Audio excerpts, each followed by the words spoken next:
Napasakamay na ng mga otoridad ang nakatalang bilang top 10 most wanted regional level matapos itong maaresto sa Oriental Mindoro dahil sa kaso nitong acts of lasciviousness. Mag-uulat dyan si Patrolwoman Perlin Joy Kawili.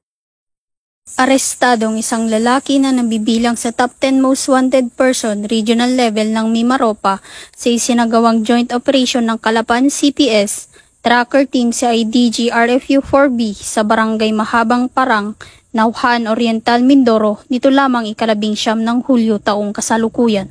Kinilala ang suspect na si alias Mario, 65 taong gulang at residente ng nasabing lugar.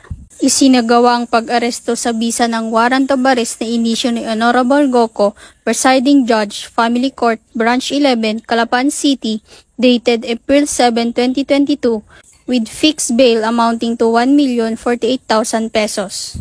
Ang suspect ay haharap sa kasong paglabag sa 6 counts acts of lasciviousness at 2 count rape in relation to RA 7610 o ang Special Protection of Children Against Abuse, Exploitation and Discrimination Act. Ang suspect ay kasalukuyang nasa kustodiya ng CIDG RFU 4B para sa tamang disposisyon at dokumentasyon. Ang matagumpay na operasyon ay bunga ng walang tigil at mas pinaigting na kampanya ng Pangulo katuwang ang PNP para panatilihing maayos, ligtas at payapa ang komunidad dahil dito sa bagong Pilipinas, ang gusto ng pulis, ligtas ka.